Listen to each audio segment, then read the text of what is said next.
So I wanted to talk about something that's at first pretty sad and then is an opportunity, which is last year was the first year we noticed a disease in the persimmons. I didn't know what it was at first because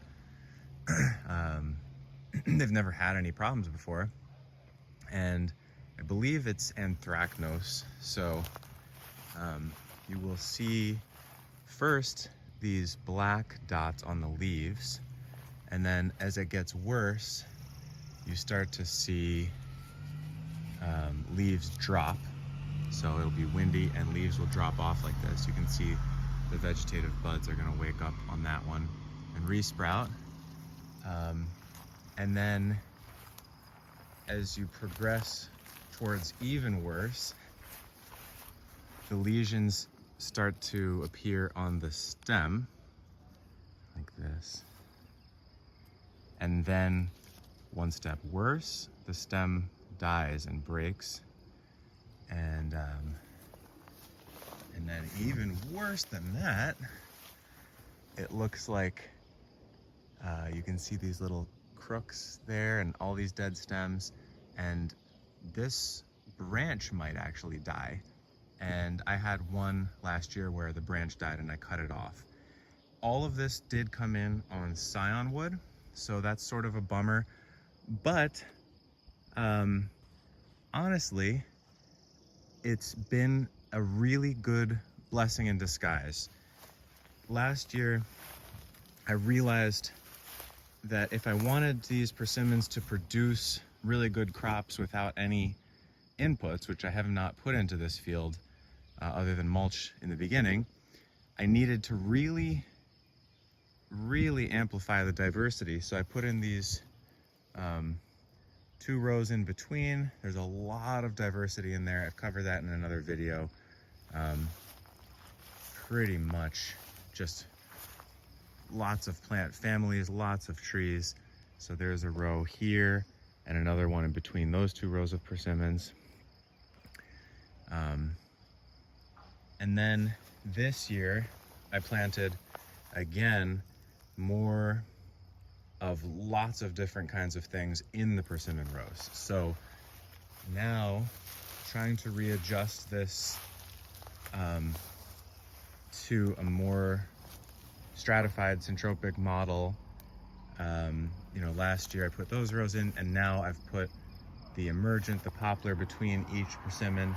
So I've added in what feels like a much more complete system with an emergent strata to give the high strata persimmon a wee bit of shade with the pruning cycle. There's lots of nitrogen fixers involved in the row, trying to work on the grass health. So trying to do all of these things, and then I realized that actually, pardon the noise,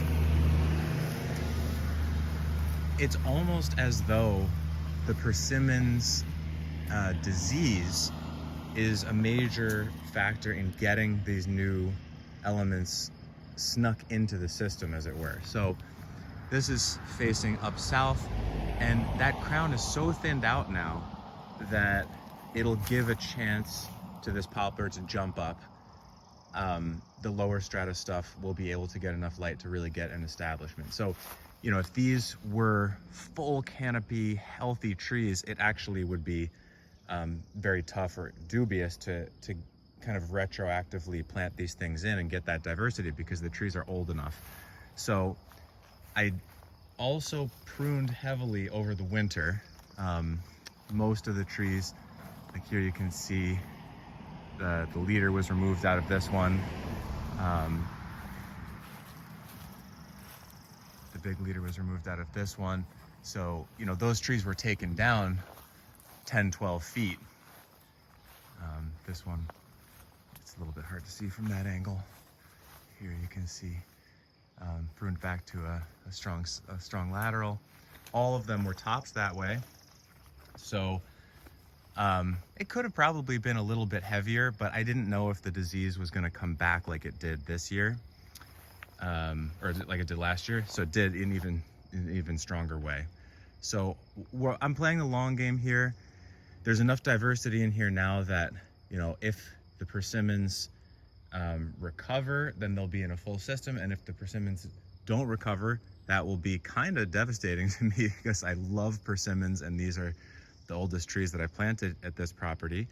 But there's enough succession here, enough diversity that all will not be lost.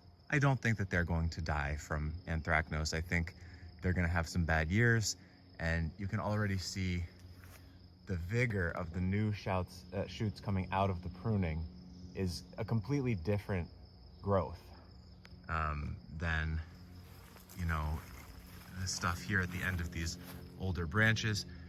I hadn't been doing enough pruning on these trees, and they didn't have enough diversity. So yeah, and then one other experiment I did at the end of winter is I wanted to just see this row of trees that I put in last year and the other row are pretty roughly equivalent. And the main idea was to put in these chestnuts. There's 4 big chestnuts in this row that are gonna fill up this middle space eventually. And this row, I pruned all 4 chestnuts back to about 5.5 feet. So above deer brows, just in case those were gonna be a problem. And then this row, I did not prune at all. And I was not even prepared for this difference. Look at the yellowness, the lack of vigor, spindly little shoots. That's not a very happy tree. Now, I don't know exactly why.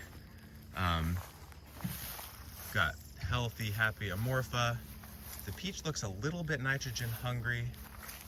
The poplar is very, very happy. Again, nitrogen hungry peach. Red bud is happy. So signs of a nitrogen shortage emerging here. All the nitrogen fixers are happy, and some of the not nitrogen fixing plants. Oh yeah, there, that's clinical. Those peach, redness on peach leaves and the red dots, that's actually nitrogen deficiency on peaches. It looks sometimes like it might be phosphorus or whatever, because a lot of other plants look like that, but that for peaches is pretty diagnostic of nitrogen deficiency. So we're low nitrogen. Here's the other chestnut looking very yellow. And these chestnuts that were pruned are beautiful dark green. Unpruned over here, just clearly super yellow, not very vigorous.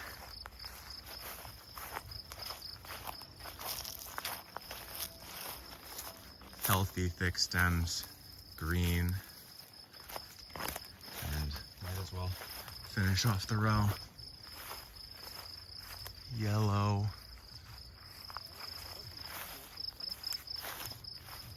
Healthy green. My parents are building a house here at the farm. Very exciting. And not as bad as the other ones, but still pretty yellow. It's a bigger tree to start with. Anyway, so just trying to turn a challenge into a solution. And yeah, super low on nitrogen here. So it's probably just the nitrogen deficiency. They will move out of that eventually. And one last thought here is that, as is almost always the case, sometimes people ask me, real fruit growers ask me, why do I plant seedlings? And